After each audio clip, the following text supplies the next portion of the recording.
Bulan kedua dia naik RM180, naik RM300, RM400, slow. Lepas tu bulan ke-6, 7 baru rasa income RM1,000. Betul atau tidak? Itu dulu. Sekarang tadi kalau jual 2 kotak dapat berapa ringgit? 2 kotak silver tadi.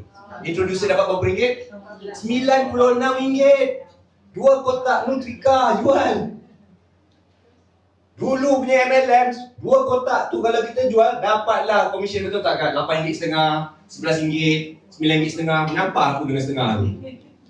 Nak bagi-bagi je lah RM10 dah, RM9.50 juga. Itu dulu. Tapi di sini kalau jual 2 kotak pun dah dapat hampir RM100.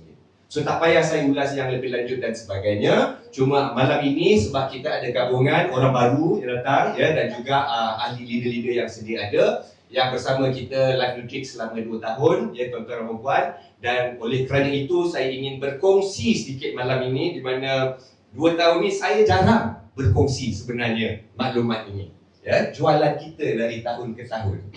Ramai yang tak tahu sebenarnya, saya jarang sentuh topik ini ya. Yalah, company baru kan, company lain semua 50 juta, 1 juta. Tapi alhamdulillah kita punya permulaan 2 tahun lepas nampak progres.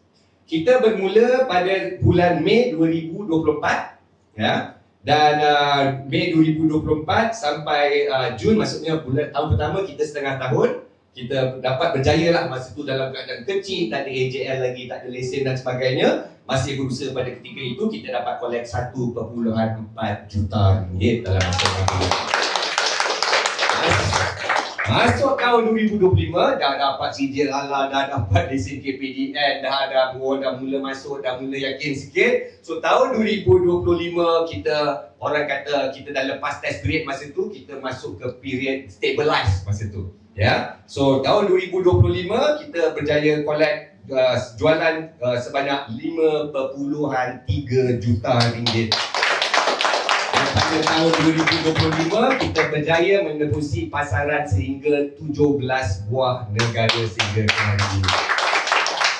Dan tahun ini 2026 baru tak habis 5 bulan lagi lah ya, baru maksudnya belum setengah tahun lagi, jualan kita sudah mencecah 2.9 hampir 3 juta ringgit. So alhamdulillah ya. Tapi tuan-tuan dan puan-puan, kalau anda tanya saya ya, kalau tanya leader-leader yang dah banyak pengalaman, nombor ni sebenarnya taklah besar ya. Ada yang dah boleh pergi sampai 50 juta sebulan, 30 juta sebulan. Saya rasa orang lama-lama dalam ni pun pernah rasa duduk begitu dan sebagainya. So persoalannya di sini tuan-tuan dan puan-puan, ke mana kita nak bawa Life Nutrix ya, mana kita nak pergi dengan Life Nutrix tuan-tuan dan puan-puan.